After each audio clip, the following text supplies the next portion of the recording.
This week, we have a follow-up to the GenCon 2023 card heist. Baldur's Gate 3 is breaking Steam records, and we have a bunch of new miniatures to take a look at. All this and more in this week's Hobby News. My name's Angela, and welcome to Hobby Night.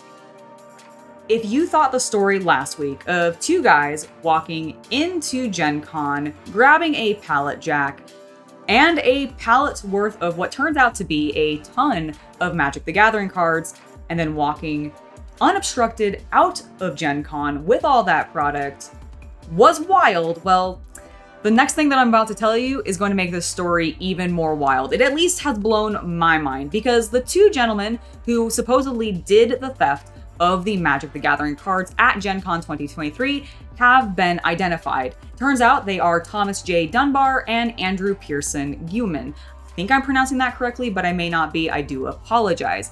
However, these aren't just two random fans of Magic the Gathering that did this theft. It turns out that they might be game designers. In fact, they co-designed Castle Assault, another card game. You can see them here demoing their card game. And in fact, it turns out they may have been at GenCon to specifically promote Castle Assault and do demos. And if that is the case, I do not understand what was going through their head to then go, I am now here to promote my work.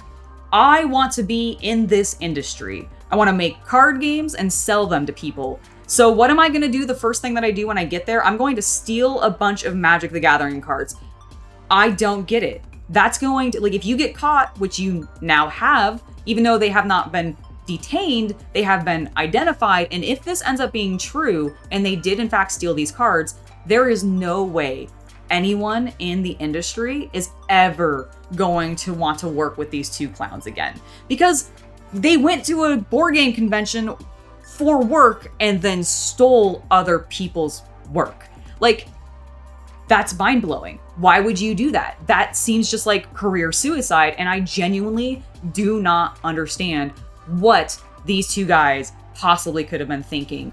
Hopefully, if they do get caught and detained, they can be questioned, and maybe we can figure out why, because really at this point, that's really just what I want to know. I just want to know, why did you do it? Because it makes no sense to me.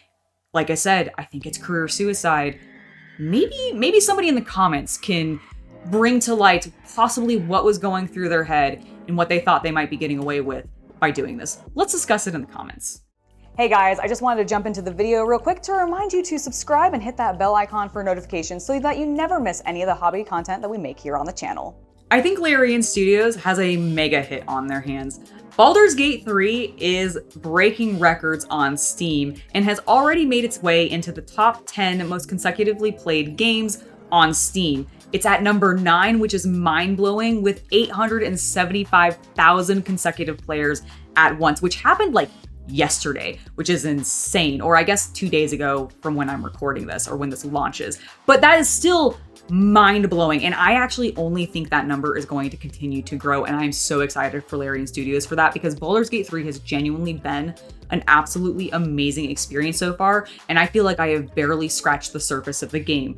And already, even though I've been playing my own campaign with the Chaos Cultist here on the channel, which you can absolutely follow along with every Thursday and Saturday starting at 1 p.m. Pacific Standard Time, but I've also been watching other people play this game, and every single one of our games, my own personal one included, have been different from what I've been seeing other people play through. And that's not just because I've been watching some people who have been exclusively doing evil playthroughs and I'm playing a good guy, but even good guy players are getting wildly different scenarios than I am.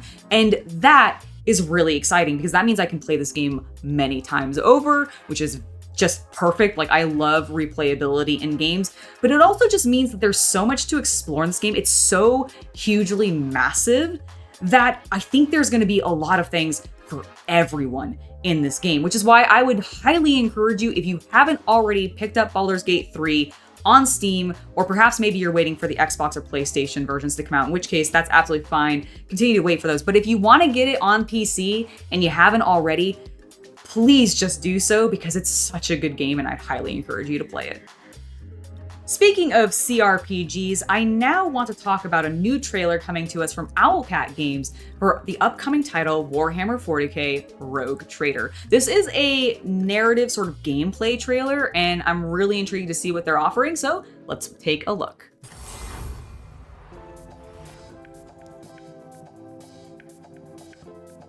What is this going to be, I wonder? We believe that players should have many opportunities to make meaningful choices. Okay, I like that. Lasting consequences, especially in a universe as deep as Warhammer 40,000. I agree. We should be allowed to make a lot of choices.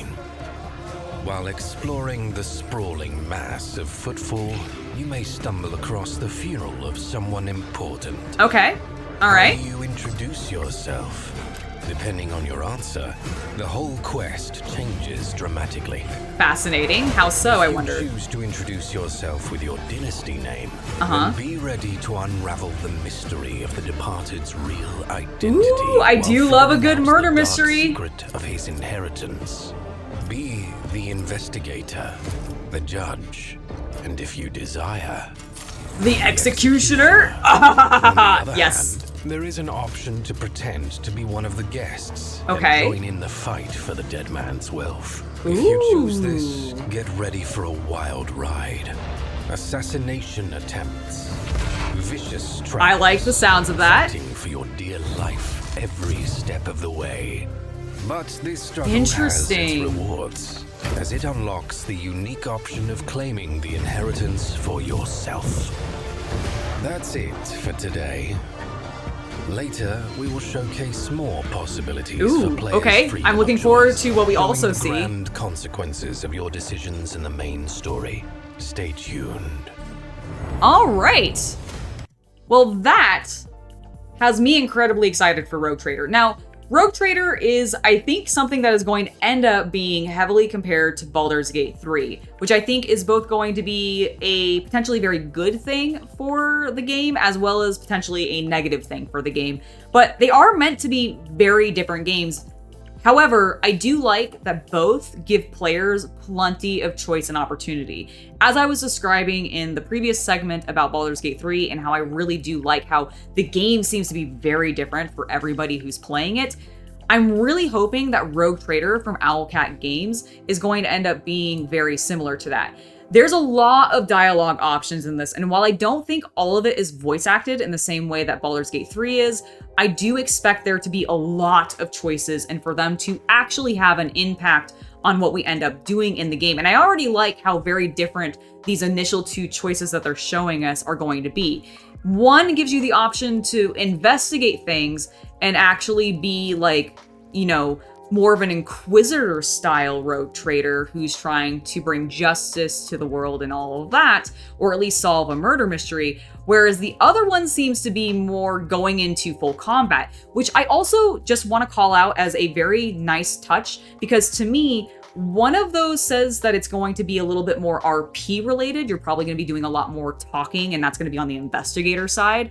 Whereas if you're going to end up going this route where you go into combat and you pretend to be somebody else trying to inherit the dead man's wealth, then it sounds like that's going to be a little bit more geared towards the people who are wanting to, say, run a dungeon, maybe more specifically, or just go into a little bit more combat and those types of skills being used rather than some of the speaking skills being used, which I think is really fascinating and I love to see. I do want to call out, just because I do think these games are going to be compared really heavily, to keep in mind that when comparing them, Baldur's Gate 3 is meant to be a co-op game and Rogue Trader is meant to be a solo play game. So they're going to be wildly different experiences despite both being CRPGs, which I think is going to make them both hopefully stand out, and they're also very different worlds. I cannot wait. I absolutely cannot wait to explore this amazing looking world. The environments look so cool. They look like they have a lot of depth to them. They've been putting a lot of effort into them, and they feel Warhammer 40k. So overall, I am hyped for Warhammer 40k Rogue Trader. It's time to talk about some new miniatures, because when I was looking through the Sunday preview of everything that's coming up for pre-order, I realized there were a couple of kill teams listed that I don't remember ever talking about, and I want to talk about them today. The first is this Felgor Ravagers, which I absolutely love. Beastmen are delightful, and honestly, Warhammer 40k Beastmen are some of my favorites because they make me laugh a little bit, because every time I see them with chain swords, I don't know, it doesn't feel quite right. I am so used to the more feral Warhammer fantasy version of Beastmen that seeing them in the 40k setting just tickles me so much. Absolutely love it. Now, these guys are pretty cute, but I want to talk also about the Hand of Archon, which are some Drukhari kill teams that I feel like Drukhari are an incredibly underused and underappreciated faction in Warhammer 40k. And to be fair, I kind of think the Eldar are the same way. I just don't feel like GW is doing that much with them. And I'm not gonna lie, I think these models speak to that a little bit. I miss the old Dark Eldar models back when they were allowed to be a little bit more kinky, back when they were allowed to be space BDSM fetishists, and now I feel like they are just heavily armored but very spiky armored elves, which kind of just makes them look like chaos elves, and not like minus the chaos symbols, I guess, but like I feel like if you just threw a couple of chaos symbols on these guys, they'd fit right in. And that makes me sad because that means they've lost their identity a little bit. So while I do think that this kill team is cool that it's coming out, I'm a little disappointed by how just humdrum everybody is. And to Drukhari players out there, I'm sorry. I'm really, really sorry. I want these guys to be better. And maybe you love them, and I hope so. Let me know in the comments if you do in fact love these boys and girls. But for me personally, they're just not hitting the mark. You know what's also not quite hitting the mark for me? The Hearthkin Salvagers. I was really excited when Games Workshop initially announced the squats coming back, even though they weren't actually calling them squats anymore. But the idea of bringing space dwarves back was really exciting. But much like how the Drukhari aren't really allowed to be kinky anymore, I don't really feel like the Votann are actually allowed to be dwarves anymore. And to me, that's really sad because dwarves in Warhammer Fantasy are hilarious. There's a lot of fun and energy there. I'm like, where is the Votann's Book of Grudges?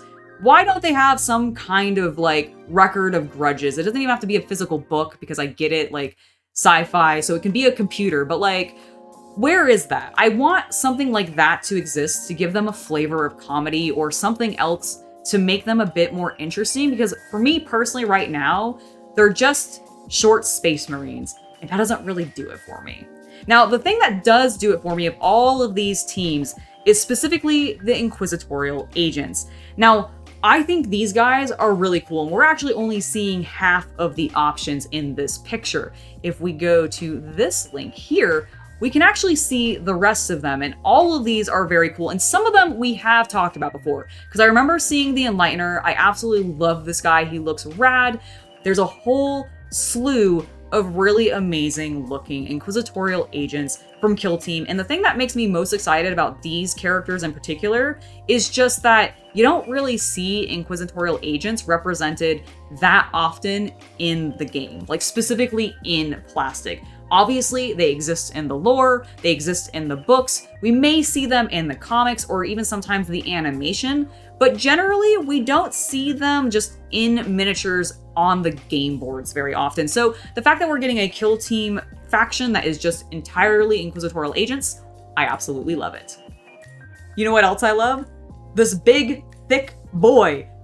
Nurgle has some of the grossest, just lovely miniatures out there, and Bile Rot Vomit Flesh, great name by the way, is no exception. This is a brand new star player coming to us from Forge World, so yes, he is resin. Boo, I don't like that. I wish he was in plastic. However, I think the sculpt is still very, very delightful, completely fits in with the Blood Bowl aesthetic, and he has an adorable helmet-wearing Nurgling on his shoulder, and there is not a single Nurgling sculpt that Games Workshop has ever made that I have been disappointed in.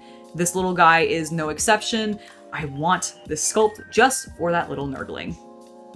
Last but not least this week, I want to take a look at the trailer for some miniatures that are coming out from the Age of Sigmar animated series Blacktalon. Let's check them out. We are Stormcast. We do whatever it takes to win. These are looking really cool. I've actually not watched the show despite having a Warhammer Plus subscription, and I do think I'd have access to it, but just seeing the brief animation segments and then comparing them to these miniatures, they look really, really nice. Ooh, what is this one? Oh, okay, that looks cool. I really, really like the elf. She looks amazing. Are we gonna get the big, like, skeletal ghost creatures? Because that would be rad. Doesn't look like it. Apparently it's just the Stormcast Eternal. Ooh, I do like the burb there. I do wonder also if we're gonna eventually end up getting some of the orcs, because I think we see a lot of orcs in that particular series. I've not watched Blacktalon, so I don't remember the specifics of what the show is about, but I do wonder if we're gonna end up seeing even more miniatures eventually come out based on this show. I love what they did for this particular character's miniature. Let's get to her. I think that looks badass. I mean, to be fair, a lot of these look really, really cool. Everything that Age of Sigmar has specifically been doing with the Stormcast Eternal, basically everything Games Workshop's designers have been doing with the Stormcast Eternal recently, I have really been liking. I think the designs are just a bit stronger. They look like they have a little bit more personality to them, which I personally enjoy because I think that's sometimes lacking, especially in a faction that is meant to be a little bit more representative of like Space Marine-like people in Age of Sigmar. So seeing them end up getting a little bit more personality like some of these Space Marine characters themselves do is really, really nice to see. And I'm sure that's probably happened in like the books and stuff for a really long time, but in a lot of just Games Workshop's generalized media for the Stormcast Eternal, that's not what they do. That has been a recent thing predominantly, and I think is a good direction for them to continue to go. And I really hope that we continue to see more characters come out from Blacktalon. All right, that has been it for this week in Hobby News. We got to take a look at a follow-up on the card theft. We got to take a look at a couple of very cool CRPGs and how they're doing. And we looked at a bunch of new miniatures, most of which I'm pretty excited for. Do let me know what your favorite segment was down in the comments below. In the meantime, I will catch you later today for a new hobby live stream. That will be happening at 3 p.m. Pacific Standard Time, and I hope to see you there.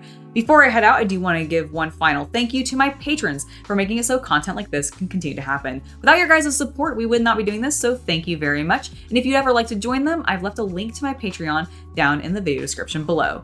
I have been Angela, and hope you have a wonderful hobby night.